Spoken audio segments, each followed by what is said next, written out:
Good morning! Good morning! Ayan, so first of all, gusto ko po munang i-honor ang ating pong dear Pastor Jeff and sa kabuuan po ng leadership ng TGM Dasma for welcoming me in this place. So first time ko po na umattend ng ating pong church here at TGM Dasma. In fact, maraming beses ko na po pinaplano, kaya lang hindi po nagmamanifest kasi lagi po ako naka-assign either sa SOMO, sa TANSA or sa SM Bacoor.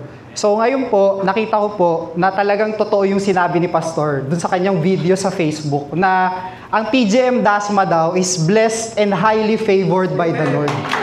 No? Pastor, di ko nga alam eh, bagong church ba kayo? Kasi after 3 months na talaga pong naka-implant po tayo dito here in Elijah Hotel, hindi ko po akalain na ganito pong kaayos, ganito pong ka-in order, at ganito po kakumpleto yung lahat po ng facilities and yung mga designated task ng bawat ministries. Kaya naman po, I believe that's the favor of the Lord here in this place. Amen po ba? Amen. Ayan. Hindi pa po kami ganun ka-close ni Pastor Jeff kasi I have met him siguro earlier this year sa Vermosa. Doon po kami nagkita together with some YA members. Nagkakandak po kami doon ng fun run at sila po nagko-coffee fellowship. So doon ko po siya unang na-meet. Pero before pa lang, even last year, I'm hearing stories about Pastor Jeff and some of the leaders here na talaga namang nakaka-bless. And one of the things that I admire about yung sa leadership dito sa Dasma is that you have you're walking in the principles of God, and at the same time you're living out yung bang tinatawag nating the courage to tell the truth, no? Kasi ngayon yung sa mga leaders, especially sa government natin, di ba? Alam nyo naman na talagang, di ba? Alam nyo na yun. Meron tayong problem when it comes to leadership, and when it comes to yun nga, yung conviction and yung tinatawag natin na compromise, normal na yan sa atin. In fact, naalala ko nga nung this Senate hearing, di ba? I know you're aware and na susubaybayan nyo po yan. 100% daw ng DPWH projects is substandard or ghost. So, antindi. So, gano'n ang kalala. Kaya talagang, alam nyo po, kailangan po natin ng mga leaders na maninindigan sa tama and doon sa righteousness and holiness of the Lord. Amen? Ayan, sige, pwede po palakpakan po natin ang Panginoon. And, yun nga po, no, speaking of corruption, meron po ako ipapakita sa inyo ng mga tao, and sana, hindi po kayo ma-trigger o kaya mag-cause sa inyo ng galit. Kasi, I believe, may reason po kung bakit ko sila papakita. Okay? So, identify nyo po, sino tong mga to? Yan. Sino yung mga yan? Yung mga tao yan. Very famous yan kasi lagi silang nasa social media natin sa mga oras na to. Ayan. Alright. Yan. Sino yan? Hindi yan si Michael B. Ayan. Ayan. Sino yung mga yan? They are all what? Sino po yung mga taong yan? Can you identify these people and what do they have in common? Ayan, yung mga yan. They are all what? Starts with the letter W. Yan, narinig ko na po. They are actually witnesses. Yan. So every time na may court hearing, pinapatawag po yung mga taong yan. In a court setting, lagi po silang pinapapunta at tinatanong. And bago sila i-question nung mga jurors, no, may isa silang binabanggit na phrase na very common natin naririnig when it comes to a court setting. Ano yon? Yung phrase na sinasabi nila is, I solemnly swear, to tell the truth and nothing but the truth. Pero sa totoo lang, tingin nyo nagsasabi sila ng katotohanan. Hindi tayo para mag-judge. Pero ang gulo-gulo na, di ba? Kung mapapansin nyo, iba-iba yung sinasabi niya. Alam niyo po, this morning, very important po yung pag-uusapan natin. Kasi as believers and followers of Christ, it's important po for us to know this. And you are actually a witness as well. Sabi mo kaya sa katabi mo, you are a witness. Ayan. And isa sa role natin bilang isang mananampalataya is to tell also the truth, the whole truth, and nothing but the truth. And what's the truth na sinasabi natin dyan? The truth of the gospel. So yun po yung pagmumulay-mulayan natin ngayon. So today maiintindihan po natin paano ba tayo magiging isang faithful witness Sabi nga po natin sa katabi natin, faithful witness. And makikita po natin yung text natin sa Acts 1 verse 8. So meron lang po akong 3 points for today. One is the gospel message. Kailangan po klaro yan. Why do we need to share the gospel? And how to be a faithful witness. So basahin po natin yung main verse natin for this morning sa Acts 1:8. Kung meron po kayong Bible, digital man yan or physical, can you bring it out at tumungo po tayo sa Acts 1 verse 8. Ayan. Baka pwede pong i-invite ang bawat isa na tumayo bilang pagrespeto at paggalang po sa pagbabasa ng salita ng Diyos. Kasi yung iba po sa inyo parang namumungay na yung mata eh. So, maaga pa po Alright, sige. 1, 2, 3, go. But you will receive power when the Holy Spirit has come upon you. And you will be my witnesses in Jerusalem and in all Judea and Samaria and to the ends of the earth. Sige po, tayo po yung mag-pray. Heavenly Father, we lift your name up in this place, Lord. We humble ourselves before you. Lord, totoo, Panginoon, na mabuti ka sa amin, Panginoon. Sa kabila ng dumaang week, Lord, na bumagyo, umulan, salamat po, Lord, that you have brought us in this place, Lord, and we are safe and sound. Panginoon, simple lang. Yung gusto naming sa iyo, Panginoon, sa araw na ito, ay yun yung ituro mo sa amin, how to be a faithful witness. Lord, not for ourselves, but for your glory alone. Lord, we dedicate this time to you. Accomplish the purpose, Lord, for which you have brought us here. And we thank you, Lord, that you are good, that you are love, that you are all we have, Panginoon. And we give you praise. To you be all the praise. Salamat po. Everybody say, Amen. Sige, palakpakan po ulit natin si Lord. Alright, so itong text po na to is found in Acts. Sige, konting background lang po about the book of Acts. Kung papasimplihin natin, yung book of Acts, ang Tagalog po niyan, ano yung Tagalog niyan? Gawa. Ayun. So, gawa nino, di ba? Gawa yan ng Holy Spirit. Alright? So, yung nagsulat niyan, iba-ibang tao po yun. So, hindi malino yung kung sino-sino yun. Pero iba-ibang tao po yung nagsulat niyan. Yung context nito, so po maintindihan nyo, wala na si Jesus. Okay? Nasa langit na siya. Okay? And this is the time of the Holy Spirit. And if we will summarize yung book of Acts, dito po nag-start yung pag-spread ng gospel. The gospel message. Okay? So, starting from Jerusalem, ayan, in all Judea, yung mga karatig bayan, at nag-extend na po siya to the ends of the earth. And yung book of Acts, hindi pa po tapos yung storya niyan. Kasi hanggang ngayon, ginagawa natin yan. Ginagawa yan ng mga Christians worldwide. Okay? Kasi sabi, to the ends of the earth daw, dapat yung gospel maging witness tayo sa buong mundo. Okay? So, klaro po yan So, alamin natin yung term na witness. Ano ba yung witness? Diba? So, yun yung question ngayon. It actually comes from the Greek word, martis, where we got our English word, martyr. Sa Tagalog, ano sa Tagalog yan? Di ba? Martyr din, di ba? So, kapag narinig niyo yung martyr, ano yung tumatakbo sa isip nyo? Minsan sa atin, yung context niyan, negative eh. Di ba? Kunyari, meron kang jowa, di ba? Tapos binubugbog ka, sinasaktan ka, minumura ka. Okay lang kasi mahal ko siya, mag-stay ako. Martyr. Tama? So, ganun po yung martyr eh. Pero yung martyr po dito, yung definition po dito ng martyr is actually, original Greek word means, 1, 2, 3, go. The willingness to die for our faith. The willingness to die for one's faith. In example ko po dito si Charlie Kirk. Kilala nyo siya, di ba? So alam ko, lahat ng mga pulpito ngayon, eto laman siya. Kasi grabe yung faith niya. Ikinamatay niya. Yung pag-spread ng gospel, yung pag-share ng gospel, di ba? Kasi alam nyo po, being a witness of the gospel, hindi yan madali. Kasi pwede kang patayin. Kasi nakasugal buhay mo dyan eh.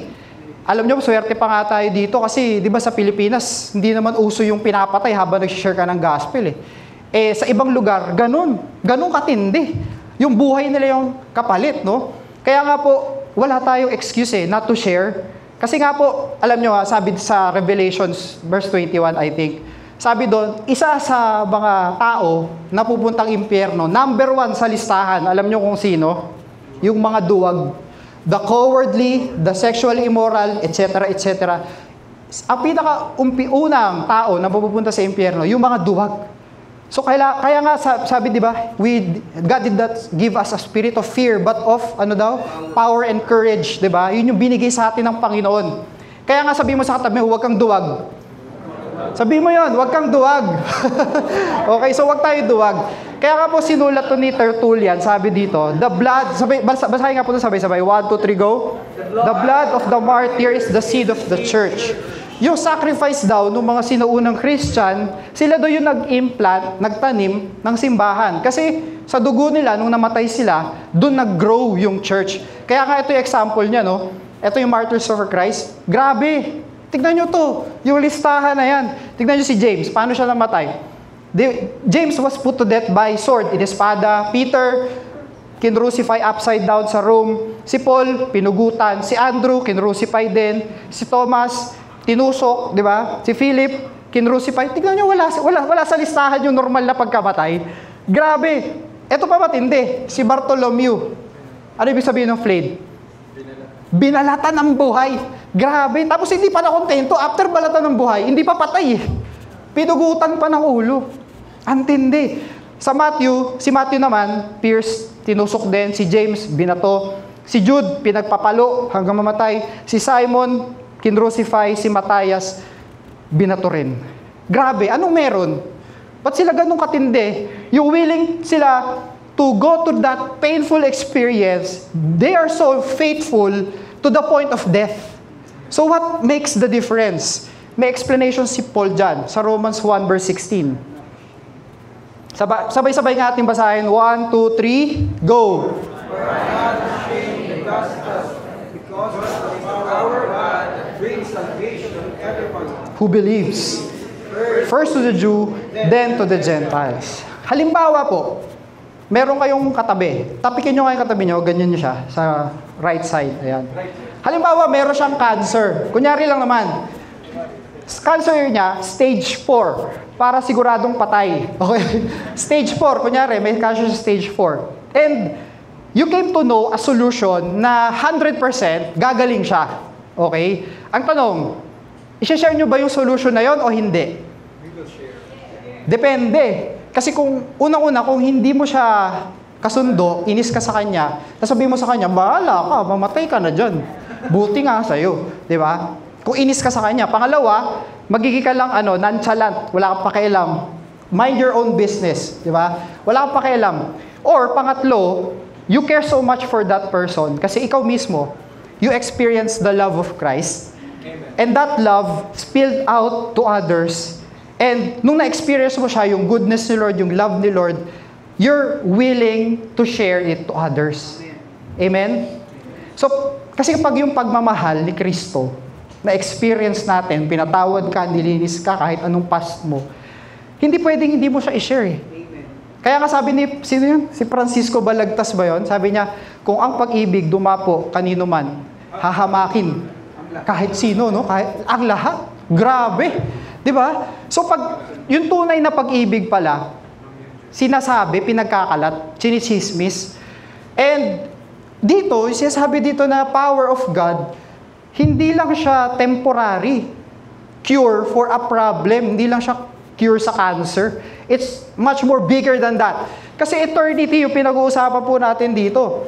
And what is the gospel? Review lang po. Kasi yung iba sa atin, I believe, bago, and iba siguro inugat na sa church. Ito, paalala lang po do sa mga matagal na sa simbahan. Kasi nga, sabi nga nila, ngayon, ang paalala ay gamot sa taong nakakalimot, di ba? So ito po yung 5 P's of the gospel. Kinuha ko po ito sa Romans. Ang tawag dito, Romans Road. So actually 5 P's po yan. Kung yung Pilipinas may 4 P's, di ba? Ano nga yun? Basta yun. Ito 5 P's. So una, of course, we have a problem. We are all sinners. Di ba? Sabi sa Romans 3 verse 23, for all have sinned and fall short of the glory of God. Alam nyo, maganda yung nagbibigay tayo ng tracts na sinasabi doon, God loves you. Yes, better. Pero alam niyo po, medyo kulang na yun lang yung binibigay natin. Kasi why? Kasi kapag sinabi mo sa tao, alam mo God loves you. Yung ibang tao pag sinabi mo, sabihin niya sa'yo, ako rin, mahal ko rin sarili ko. Di ba? The way that we say it, it should always start first by him or her, when you share the gospel, realizing that he needs Jesus. Yung may problem kasi, eto kapag hindi to klaro sa unbeliever, sasabihin niya sa'yo, oh, love ko rin si, akin na nga, sige, kunin ko yan si Jesus. O Jesus yung daan ko gawin mo yung gusto ko. Kasi love mo ko, di ba? Tanggapin mo ako kung sino ako. Pinanganak akong ganito, mabubuhay ako ng ganito. That's the wrong context of love. Okay? Kasi we must realize first the problem. Ano yung problem? We are all sinners, makasalanan po tayo. And yung result nun is death. May kamatayan. For the wages of sin is death, hell. Okay, yun po yung consequence nun. Pero, ito yun but, may provision si Lord. God gave us the gift of eternal life. Sa Romans 6 verse 23 din. But the gift of God is eternal life in Christ Jesus our Lord. And ano yung, ito na papasok yung love. Kasi nga, ikaw, makasalanan ka, di ba? Meron kang atraso sa Diyos. Habang buhay kayong mag-separated dahil sa kasalanan mo. Pero because of God's love, dahil mahal ka niya, tatanggapin ka niya. Kaya kahit sino pa yan, kahit ano pang gaano kagrabe yung kasalanan mo, meron akong sinabi, naalala, sabi ng pastor, kahit yung kasalanan mo kasing laki ng barko, yung pag-ibig ng Diyos kasing lawak ng karagatan. Ganun ang pagmamahal ng Diyos. And, yung last is the promise. Ano yung promise? Na maliligtas ka if you confess and believe. Kasi if you declare with your mouth, Jesus is Lord, and believe in your heart that God raised Him from the dead, you will be saved. Ito na yon. Eternal na yan. Kaya nga po, ito po, sabi dito, ni Charlie Kirk, yan, siya ulit. Nagusto ko yung sinabi niya. Basahin nga natin. 1, 2, 3, go. The gospel in 4 words is Jesus took my place. In 3 words, it's Him for me. In 2 words, it's substitutionary atonement. And in 1 word, it's grace. No? Galing, no? Pwede ito gamitin, no? Kasi ang ganda ng explanation niya, no? Na, Lord, makasalanan ako. I deserve hell, but because of your grace, because of your love, you took my place. Diba? Nagpalit kayo. Lord, ito yung kasalanan ko, akin na yung righteousness mo. Ganun yun eh. Kaya nga yung pinapamuhay natin ngayon, the righteousness of Jesus. We don't have our own righteousness. Mamaya maintindihan po natin yan. Alam nyo po, meron po akong 2 years ago, meron akong na-meet na politician. He's from Leyte. Mataas po yung rango niya doon. Hulaan nyo kung sino. Actually, medyo mababa sa kanya ng konti. Yung na-miss ko, na ano ko. It's actually the government of Leyte. Si Jericho Petilla. So, meron kaming over dinner. Yung company po namin yung nag-treat sa kanila kasi we have accounts doon sa bayan niya. And we're dealing with some sales or what, nalimutan ko na. Pero kasama namin yung leaders ng government of Leyte, tapos meron rin sa Medical City. To make the long story short, kasama namin siya and nagkukwento siya. Magaling kasi galing magsalita. Tapos, alam mo yun, kasi kapag you're with the presence of, influential people, ang sabi sa akin ng mentor ko, you don't speak up. No? Kailangan naka-shut up ka lang. Tapos, what you do is you ask questions. Tama nga naman, di ba? Kapag mga influential people, yung mga matataas na tao, so, that's what I did, no? Nakikinig lang ako sa kanya. So, nagkukwento siya, sabi niya, isa doon sa problema nung bayan niya, nung district niya, is actually drugs. Tapos, ang dami daw nare-rehab after Duterte. Kasi nung nawala si Duterte, dumami ulit yung mga drug addicts. Sabi niya doon, dami nire-rehab. Alam mo yung mga addict na yan, sabi niya, coming from the words, his words, wala nang pag-asa yan. Ang term na ginamit niya, yung mga addict daw, fried na yung utak. Kumbaga, corrupted na, hopeless na. Hindi na mo na pwedeng i-restore. Kapag yan lumabas, gumaling siya ngayon, babalik ulit yan. Yun yung sabi niya. Pero alam mo, sabi niya, dito Christian unbeliever, sabi niya. Pero alam mo, may na-notice ako. Yung mga tao doon na every time that we invite yung mga pastors na yan, mga Christian, sabi niya, kapag kinakausap nila, tapos after the treatment, pupunta doon sa simbahan nila, alam mo, gumagaling, lumalaya. I can't explain it, sabi niya gano'n, kasi sira na yung utak niyan wala na yan Pero kapag may, ato pa yung term niya, sabi niya, may, tawag doon, supernatural work na ginawa doon sa utak, nagbabago daw. Example of Baron Geisler, di ba? He's a drug addict and alcohol addict. Nung naging Christian, tumino. So may kapangyarihan. That's what we're saying, no? Yung sinasabi dito, na may power yung gospel to change, to transform people. Okay, kaya ito yung summary. Kanina, in-explain natin yung gospel. Why do we need to share the gospel? Kasi, basahin nga natin, point number 1, 1, 2, 3, go. Every human problem is connected to sin, and the gospel is God's solution. Yan, so, ano pa explanation? Education may inform us, government may guide us, money may sustain us, but only the gospel can transform us. And lastly, eternal life, we can get it through Jesus Christ, and it's available. So yan po yung good news. Na ikaw pwede kang magbago. Na kahit ano pang estado ng buhay mo, kahit gaano ka karumi, tingin mo, pwede kang matransform ni God. So alam na po natin kung ano yung gospel, alam na natin kung bakit natin kailangan i-share yung gospel, and lastly, paano natin siya i-share. So gusto ko po siyang i-summarize in the word go. Okay, G-O. Ito po yung ating pong pag-aaralan for point number 1, how to be a faithful witness. We must gain power from the Holy Spirit. So we must gain power from the Holy Spirit.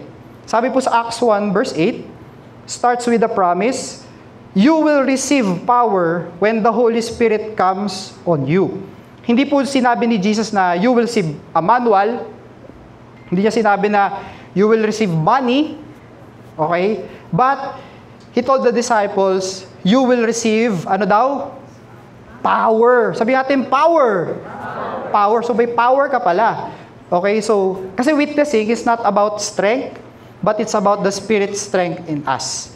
Illustration lang po. Kunyari, may cellphone ka. Kahit gaano kaganda yung pictures ng cellphone mo, iPhone 17, 18, 19, 20 man yan, useless yon kapag walang power, di ba? Kapag di mo yung sinaksak, walang kwenta. So, alam nyo, ganun rin tayo. Kahit gaano ka kagaling magsalita, kung wala ka namang Holy Spirit, wala rin. Okay po? Walang transformation. So, naalala ko nga, last prayer and fasting, ito yung pinag-usapan. I'm not sure if naka-attend po kayo. Basahin nga natin yan. 1, 2, 3, go. True sacrifice is obedience. Tama naman, di ba? So sabi, kapag ikaw daw nagsasacrifice sa Panginoon, yung sacrifice daw po entails pagsunod.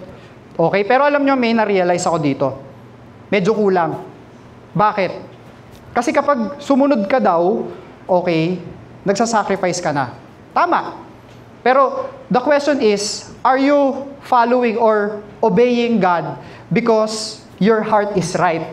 Kasi mahal mo siya. Kasi alam nyo, we can do ministry, we can share tracts with our own strength Tama ba? Without you depending on the Holy Spirit. Ang tawag doon, false obedience. Kasi bisan gusto mong sumikat, gusto mong may patunayan, di ba? Gusto mo, kaya mo dinidisiplina yung sarili mo kasi gusto mong masabi ng tao sa'yo, ay magaling to, di ba? Yun yung motivation natin. And that's a wrong type of obedience. Kasi dalawa lang yan. Either magtagumpay ka sa sarili mong lakas, kapag nangyari yon, di ba? Ano mangyayari? In your own strength, magiging prideful ka. Magyayabang ka. Di ba? Yun yung danger doon. Kapag mayabang ka, di ba? Wala na si Kristo sa'yo. Kasi nadisiplina mo yung sarili mo dahil sa sarili mo. And pangalawa, magfe-fail ka. Siyempre, kapag you depend on your own strength, you will always fail. You will not overcome sin by your own strength. Kaya nga po, nagdagdag po tayo dyan, true sacrifice is obedience, but True obedience is surrender. Surrender to who? Surrender to the Holy Spirit. Surrender to the Holy Spirit. And yun yung gusto ni Lord, yung maging dependent tayo sa Kanya. Kasi we cannot rely on our own strength. We cannot rely, kung siguro so many times you're failing, siguro you're not depending on the Holy Spirit. You're not surrendering to the Holy Spirit. Diba? Sabi nga, diba, nalimutan ko nagsabi, I must decrease, you must increase. Sabi ni Paul, diba? So surrender is the key to true sacrifice. Alright? So paano nangyari to? Kasi, kaya ka naka-receive ng Holy Spirit because you believe. Sabi sa 2 Corinthians 5 verse 17 to 18, basahin nga po natin, 1, 2, 3, go! Therefore,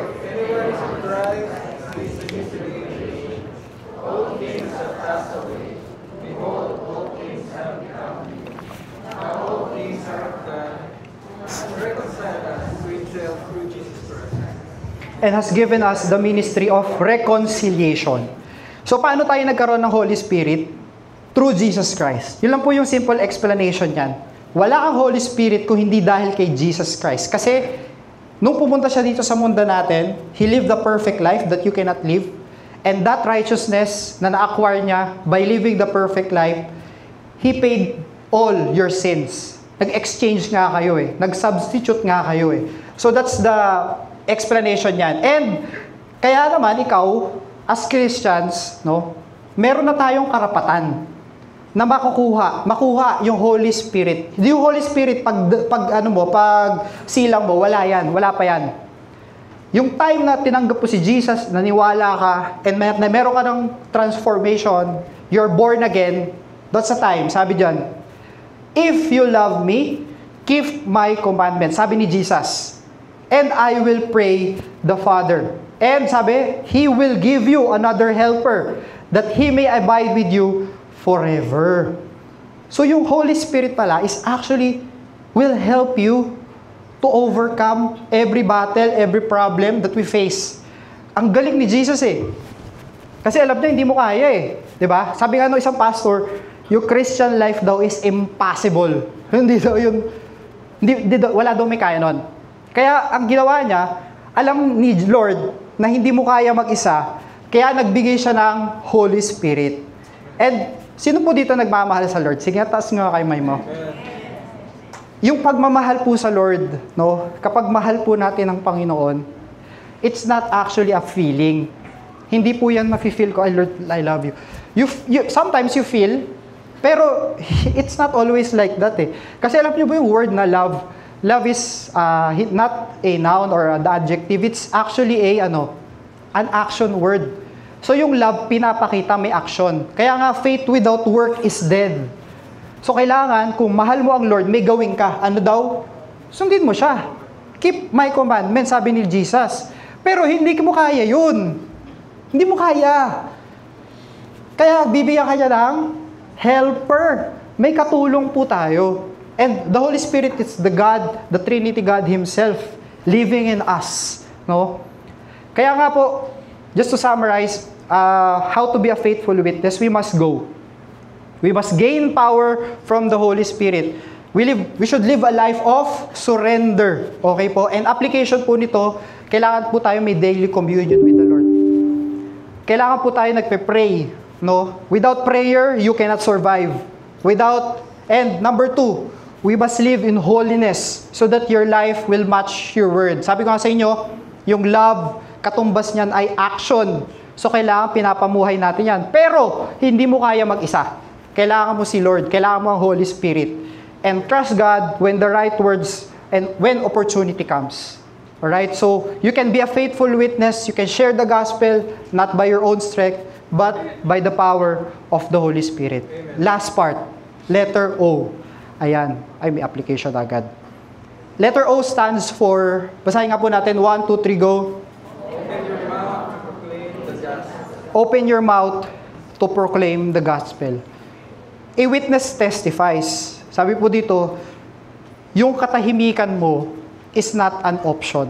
Sabi mo, ayan, silence is not an option. Sabi nyo nga po. Silence is not an option. Imagine nyo po sa korte may witness, pero ayaw niya magsalita. Imagine nyo po yun.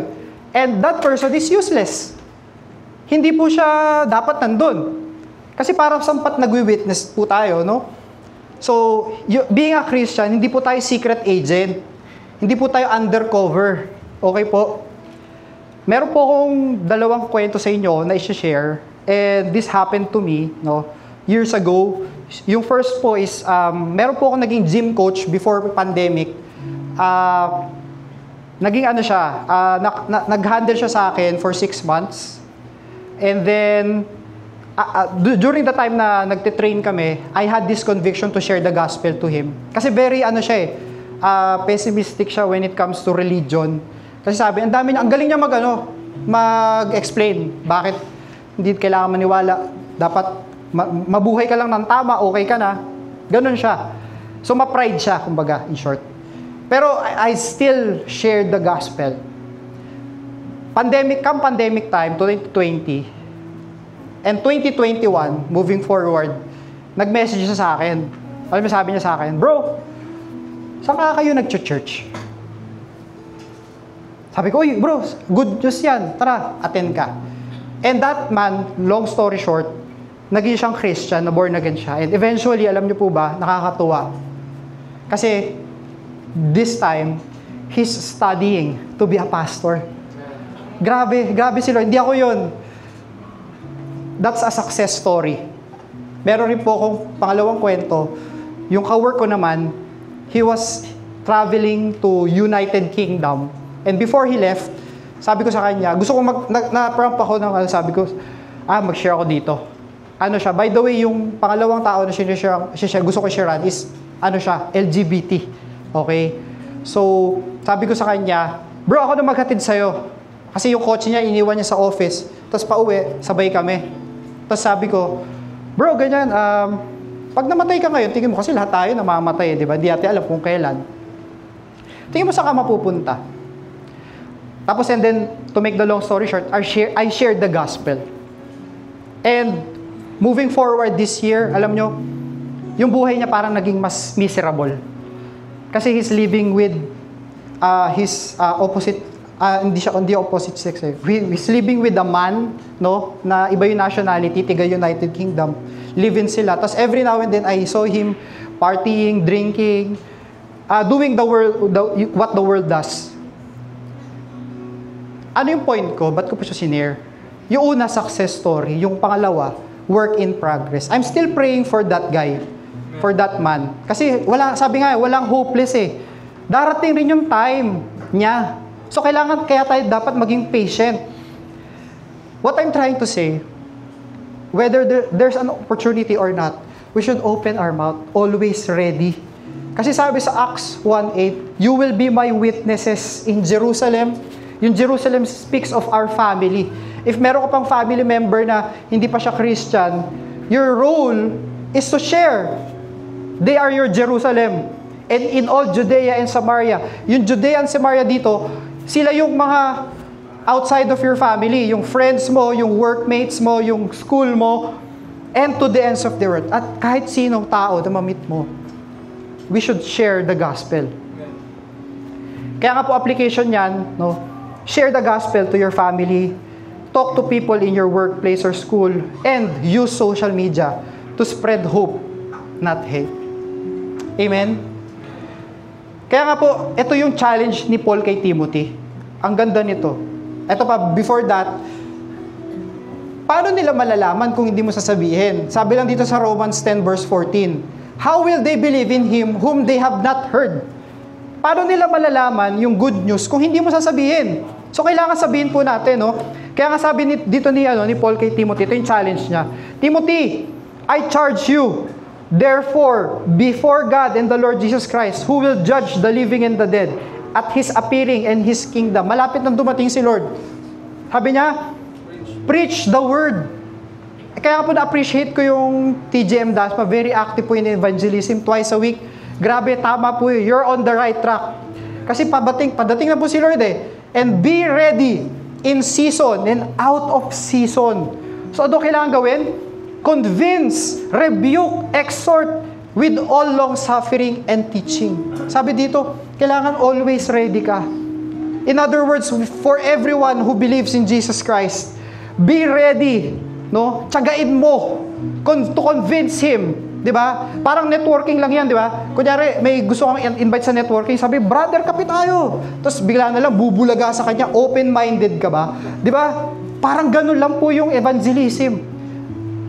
You make every effort to convince, to rebuke, to exhort with all long-suffering. Yung long-suffering means with all patience.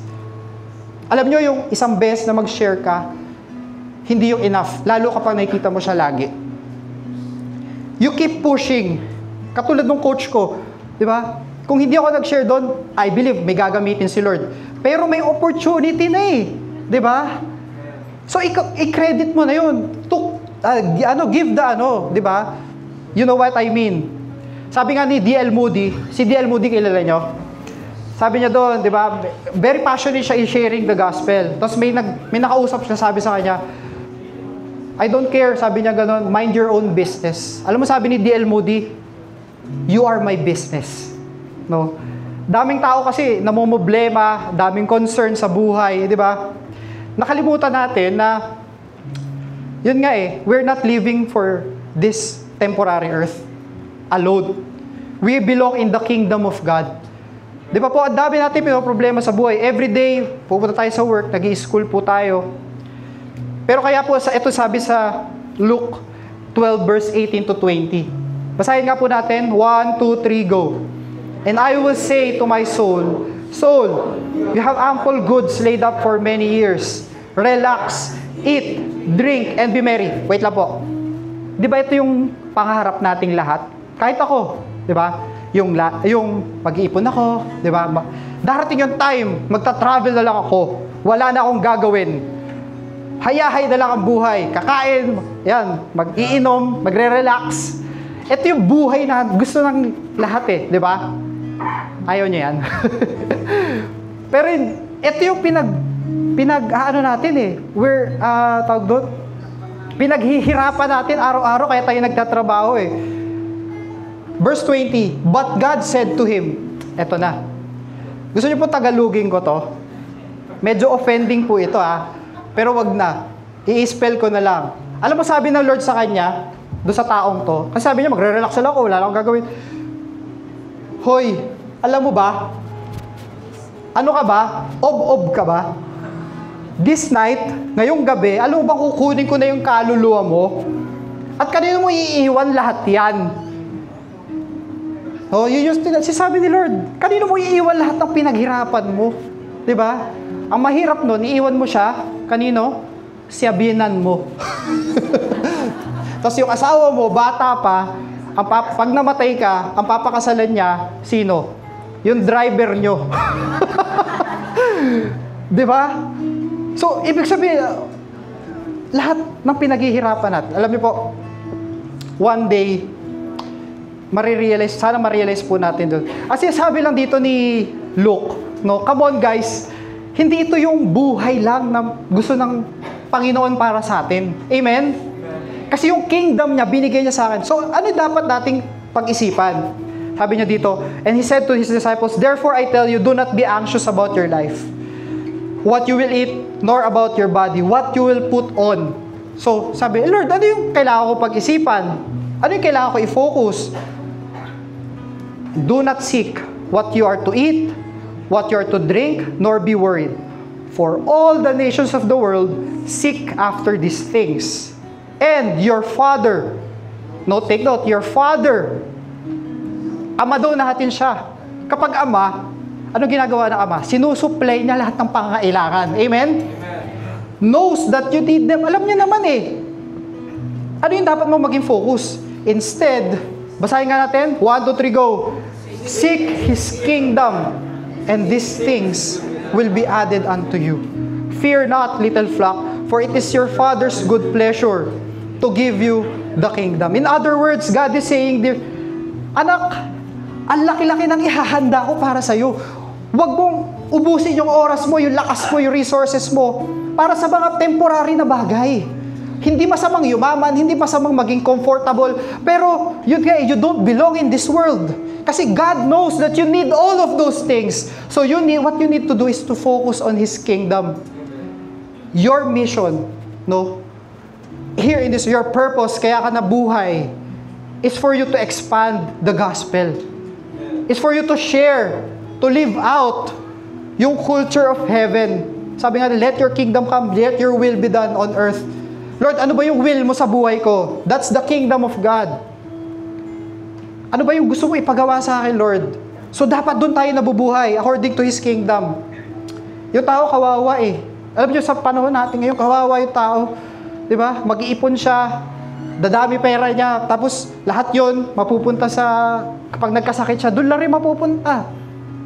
Para sa pa yung paghihirap. Kaya nga God, sabi nga dito, for where your treasure is, there your heart be also. So ang tanong po, tanong mo sa katabi mo, para saan ka nag-aaral? Para saan ka nagtatrabaho? If it's for yourself, no? You are in the wrong direction. Pero kung nandyan ka, kasi gusto mong ibigay ang glory kay Lord, gusto mong i-share ang gospel sa ibang tao, gusto mong maging blessing sa iba, and you want to share the gospel, then you're in the right path. Amen? May tanong po ako. What if, kunyari po, magkaroon ng evangelism challenge si Pastor Jeff, na every time na mag-share ka, bibigyan ka niya ng 1,000. Kahit, kahit tumanggap man o hindi, may 1,000 ka. Yung iba sabi, higher. Hindi, kunyari, 100,000, kahit isang kaluluwa, masyaran ka. Gagawin nyo, hindi? Gagawin natin. Hindi ako contractor, ha? Hindi po siya contractor, ha? Pero gagawin natin eh. Kasi bakit? You're motivated with material things. Tayo, gagawin natin yon. Siguro after this service, hahayo agad. Kung sino man yung di ba? So, where's your treasure? Yung kayamanan mo ba nasa lupa? O yung kayamanan natin nasa Panginoon? Yun po yung question ngayon eh.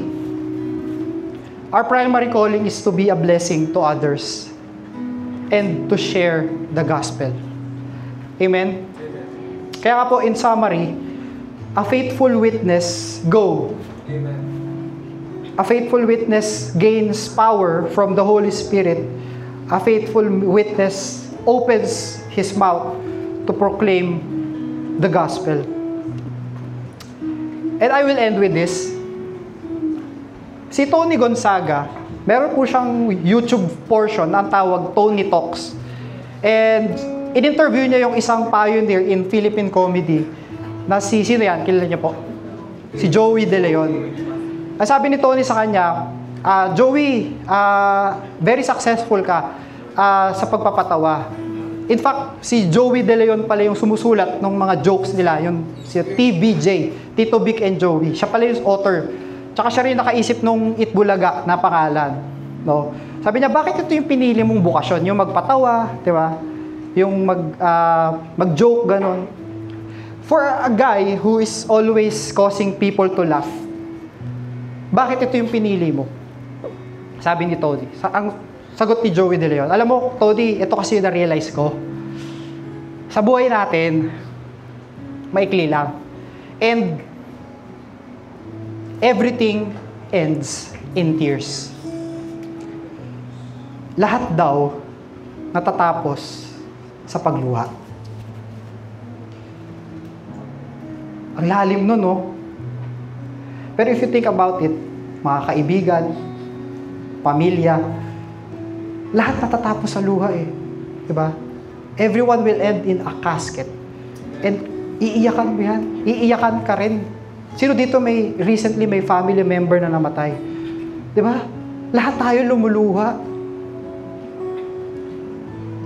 Sabi, lahat kasi natatapos sa luha, sabi niya gano'n. Nakakalungkot ang ending ng lahat ng mga tao na hindi nakakakilala sa Panginoon. Alam niyo kung bakit? Kasi they will end up in hell. And that's the realization that we need to understand. We are being saved, tayo believers, from what? From hell. And I want you to do this exercise. Baka pwede tayong pumikit. Pikit po kayo. Pikit kayo, yan. Pikit. Ano po nakikita nyo? Wala, di ba? Kadiliman. Sige po, buksan nyo na po ulit yung mata nyo. Alam nyo po ba, ganyan sa impyerno? Ang sabi doon, description ng hell is the darkness and blackness. Sabi doon, wala kang makikita doon. But at the same time, your soul, your body, nasusunog siya. Tapos you're in pain. And sabi pa doon, description, pit. Bottomless pit. Yung bangin na walang hanggan. Wala kang masasandalang ganyan. Wala. Habang buhay, for eternity, nahuhulog ka. Ganun yung hell.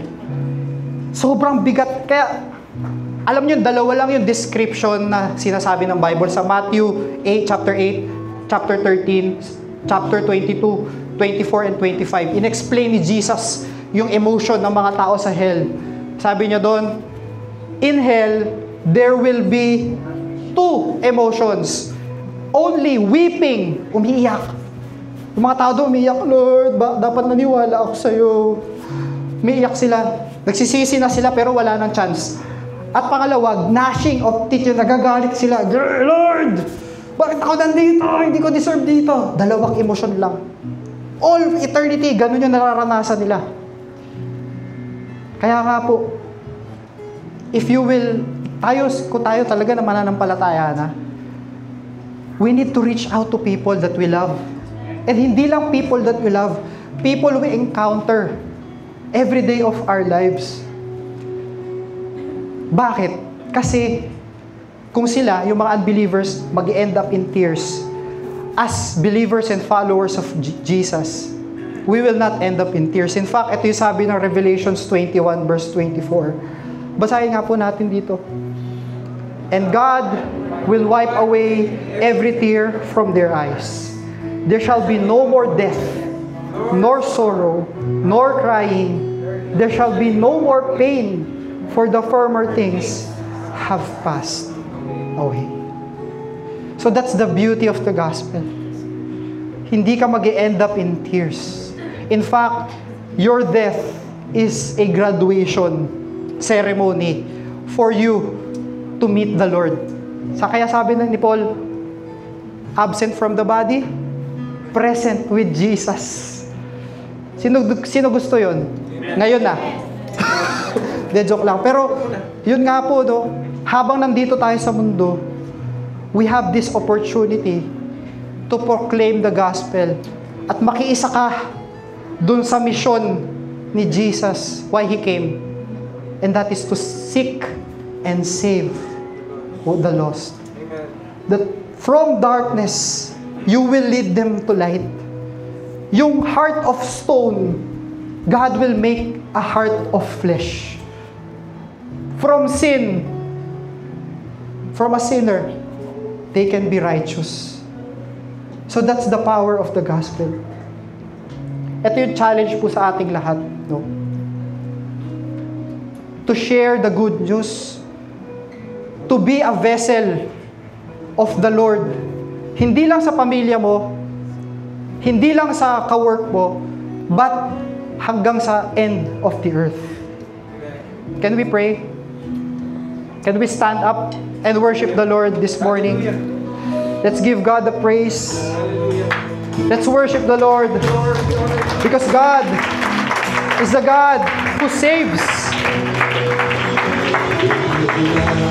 Hallelujah. You are love. You bring light to the darkness. You give hope, you restore every heart that is broken.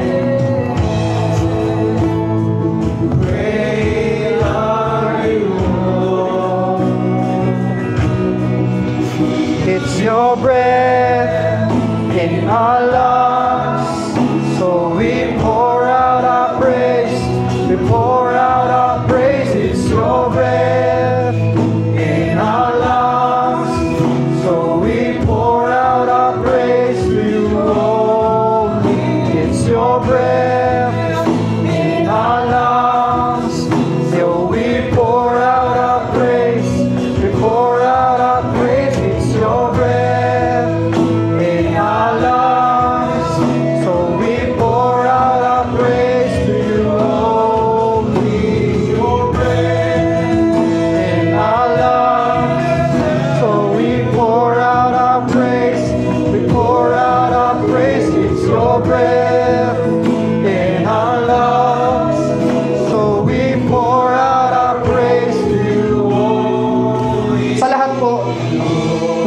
desire to be a faithful witness, I want you to raise those hands. Raise those hands up in the Lord. And we can have this desire through the power of the Holy Spirit to share the gospel. Hallelujah. And right now, for it to be more practical, magpangalan po tayo ng isang tao. Isang tao na kailangan niyang marinig yung gospel. Kakilala mo man yan, family member man yan, katrabaho, sa school. I want you to think of that person right now. At ipanalangin mo yan ngayon sa Panginoon. Panginoon, I want him to be saved. I want her to be saved, Lord. Lord, use me, Lord God. Lord, use me, Lord, to witness. Use me to witness to that person because I believe, Lord, that he needs you. Because the power of the gospel is not limited to our understanding. And it's not you who will transform that person. It's the Holy Spirit. And your role is to share, is to open your mouth. Hallelujah. Yes, Jesus. And to share Jesus. So right now, think of that person and pray for that person. Pray for that person right now.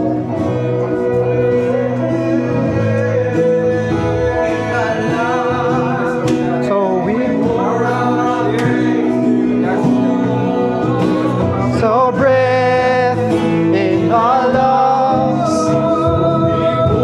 Lord, we worship you. Lord, we thank you, Lord, that you are the God who saves. So we pour out our praise to you only. Great are you, Lord. Great are you, Lord. Great are you, Lord. Great are you, Lord. Your breath in our lungs, so we pour out our praise. We pour out our praise. It's your breath in our lungs, so we pour out our praise. It's your breath in our lungs. So we pour out our praise. We pour out our praise. It's your breath in our lungs. So we pour out our praise to you only. Can we raise our hands up? And can we say this prayer? Lord, thank you. Lord, thank you. Today, Lord, Thank you, Lord. I recommit myself I commit myself. not only to be a faithful witness, but to raise others as well, Lord, Raise others as well. to be faithful witnesses. Lord, right now, Lord, forgive us. Lord, I never forgive us. Patawarin mo kami, Panginoon, kung may mga pagkakataon na hindi ka namin sinusunod, Panginoon, sa paghahayag ng Ebanghelyo. Patawarin mo kami, Panginoon, for disobeying you in sharing the gospel. And right now, by your Spirit, Right now, by your fill us with your Spirit. fill us with your spirit.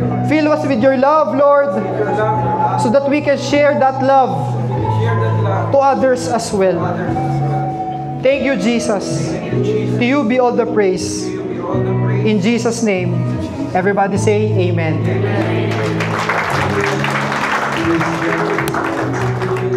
And may we invite po Kuya Aaron to stay.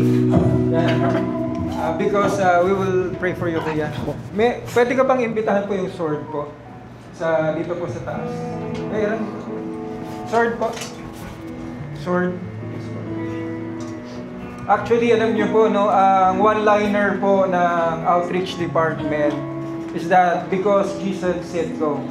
Because He said go. At tamang-tama po.